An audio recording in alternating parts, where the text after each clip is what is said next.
Hello everyone, আসসালামু আলাইকুম। সানিয়া কবির রেসিপির আজকের পর্বে সবাইকে স্বাগতম জানাচ্ছি। আজকে আমি আপনাদের তৈরি করে দেখাবো এগ মেয়োনিজ স্যান্ডউইচ। ডিম, মেয়োনিজ আর ঘরে থাকা কিছু ভেজিটেবল দিয়ে কিন্তু আপনারা এই স্যান্ডউইচটা তৈরি করে ফেলতে পারেন। আর উপকরণও লাগে খুবই কম।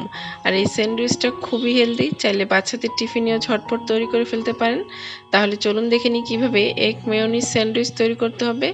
স্যান্ডউইচ তৈরি করার জন্য 2টা বয়েল করা ডিম নিয়েছি, আর ডিমটাকে এভাবে একটা কাঁটা চামচের সাহায্যে ম্যাশ করে নিচ্ছি। তবে আপনারা চাইলে হাত দিয়ে কিংবা ছুরির সাহায্যেও করতে পারেন। এখন এতে আমি কিছু ভেজিটেবল এড করে দিচ্ছি। দিয়ে দিচ্ছি 2 টেবিল চামচ পরিমাণ শসা মিহি কুচি করে নিয়েছি। দিয়ে দিচ্ছি 2 টেবিল চামচ পরিমাণ গাজর কুচি। গাজরটাকে গ্রেটারের সবচেয়ে ছোট যে ছিদ্রটা থাকে সেটা দিয়ে গ্রেট করে নিয়েছি। আর মিহি কুচি করা কাঁচামরিচ দিয়ে দিয়েছি 2টি। এখন দিয়ে দিচ্ছি হাফ চা চামচ পরিমাণ লবণ, হাফ চা চামচ পরিমাণ গোলমরিচের গুঁড়ো দিয়ে একটু নেড়ে মিক্সড করে নিচ্ছি। আর এখন দিয়ে দিচ্ছি হাফ কাপ মেয়োনিজ।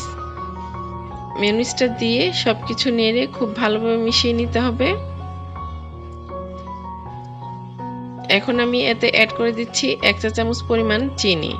অবশ্যই চিনিটা দিতে চেষ্টা করবেন, এতে কিন্তু স্যান্ডউইচের যে পোরটা তৈরি করেছি সেটা টেস্ট আরও অনেকটা বেড়ে যাবে। চিনিটা দিয়ে আবারও নেড়েচেড়ে সবকিছু মিক্সড করে নিয়েছি। এখন চলে যাচ্ছি স্যান্ডউইচটা তৈরি করতে।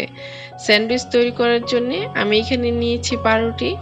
পাউরুটিটাকে এইভাবে সাইড থেকে কেটে নিচ্ছি। এই যে গোল্ডেন কালার যে অংশটা আছে কেটে সেটা ফেলে দিচ্ছি। তবে আপনারা চাইলে এটা না কেটেও কিন্তু স্যান্ডউইচটা তৈরি করতে পারেন। তো এখন পাউরুটির উপরে একটা চামচের সাহায্যে যে স্যান্ডউইচের ভিতরে দেওয়ার জন্য যে পোরটা তৈরি করেছি সেটা এইভাবে দিয়ে দিচ্ছি। চারপাশ থেকে এইভাবে খুব ভালোভাবে দিয়ে দিতে হবে। দিয়ে উপর থেকে আবার 1 পিস পাউরুটি দিয়ে মাঝখান থেকে কেটে নিলেই কিন্তু তৈরি হয়ে গেল স্যান্ডউইচ। দেখতেই পাচ্ছেন দেখতে কতটা সুন্দর হয়েছে। ঠিক একইভাবে আমি আরও একটা স্যান্ডউইচ তৈরি করে দেখিয়ে দিচ্ছি। একটা পাউরুটি নিয়ে এভাবে উপর থেকে চামচ দিয়ে এভাবে ভিতরে পোরটা দিয়ে এটাকে পুরো পাউরুটিতে ছড়িয়ে দেওয়ার পর উপর থেকে আরেক পিস পাউরুটি দিয়ে আমি মাঝখান থেকে কেটে নিলাম।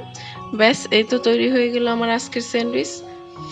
তো দেখতে কতটা সুন্দর হয়েছে আর ভিতরে কতটা জুসি হয়েছে, আর ঝটপট কিন্তু তৈরি করা যায়।